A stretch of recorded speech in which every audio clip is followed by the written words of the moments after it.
একঘেয়ে ঝিঙের তরকারি অথবা ঝিঙে আলু পোস্ত না খেয়ে মাঝে মধ্যে স্বাদ বদলাতে এই রেসিপিটি অবশ্যই একবার বানিয়ে দেখতে পারেন। নমস্কার, দ্য বেঙ্গল ডিলিশিয়াসের রান্নাঘরে আমি তনুজা আপনাদের সকলকে স্বাগত জানাই। আমার আজকের রেসিপি ঝিঙে বাটা বা ঝিঙে ভর্তা। এটা খেতে তো ভীষণই সুস্বাদু হয় আর বানানো খুবই সহজ। তবে আসুন আমি ঝিঙে বাটা কিভাবে তৈরি করি সেটা দেখে নেওয়া যাক।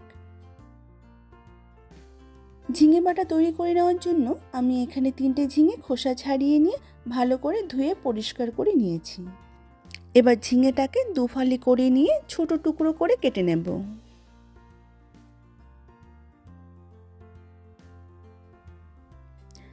যেভাবে আমরা ঝিঙে পোস্তর জন্য ঝিঙেটাকে কেটে নিই সেভাবে আমি ঝিঙেগুলোকে ছোট টুকরো করে কেটে নিচ্ছি।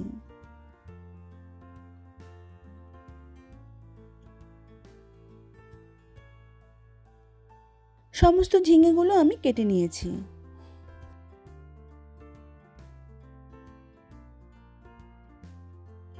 মিক্সার গ্রাইন্ডার জারে ঝিঙেগুলোকে নিয়ে নিচ্ছি। এবার ঝিঙেগুলোকে পেস্ট করে নেব। সমস্ত ঝিঙেগুলোকে পেস্ট করে একটি বাটিতে নিয়ে নিয়েছি। এবার একটি কড়াইতে 2 চামচ সর্ষে তেল গরম করে নিয়েছি। তাতে দিয়ে দিচ্ছি 2টো শুকনো লঙ্কা আর হাফ চামচ পরিমাণ কালো জিরে। কয়েক সেকেন্ড ভেজে নিয়ে দিয়ে দেব 1 চামচ রসুন কুচি। রসুন কুচিটাকে কয়েক সেকেন্ড ভেজে নিয়ে তাতে দিয়ে দিলাম একটি মাঝারি সাইজের মিহি করে কুচনো পেঁয়াজ। গ্যাসের ফ্লেম মিডিয়াম রেখে রসুন আর পেঁয়াজ কুচিটাকে 3-4 মিনিটের মতো ভেজে নেব। দিয়ে দিলাম 3-4টে কুচনো কাঁচা পাকা লঙ্কা। লঙ্কাটাকেও নেড়েচেড়ে পেঁয়াজের সাথে ভেজে নেব। এবার দিয়ে দিচ্ছি সামান্য পরিমাণ হলুদ গুঁড়ো।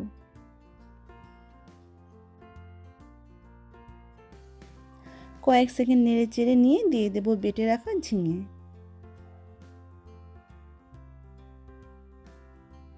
মিডিয়াম ফ্লেমে অনবরত নেড়েচেড়ে ঝিঙেটাকে রেঁধে নেব।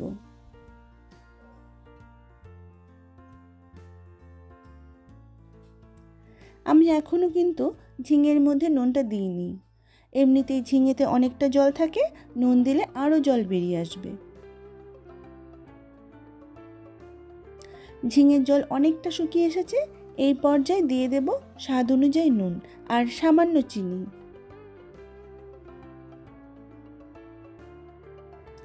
চিনিটা আপনারা স্বাদ অনুযায়ী কম বেশি করে ইচ্ছে মতো দেবেন। ঝিঙে এমনিতে একটু মিষ্টি হয়, চিনি দিতে না চাইলে দেবেন না। গ্যাসের ফ্লেম লো রেখে নেড়েচেড়ে ঝিঙের জলটা শুকিয়ে নেব। দেখুন ঝিঙের জলটা শুকিয়ে গেছে এবং কড়াই থেকে ছেড়েও দিয়েছে। ঝিঙে বাটা আমাদের একদম তৈরি। 1 চামচ সর্ষে তেল দিয়ে 1 মিনিটের মতো নেড়েচেড়ে নিয়ে সার্ভ করে নেব। গরম ভাতের সাথে এই ঝিঙে বাটাটা খেতে কিন্তু অসাধারণ লাগে।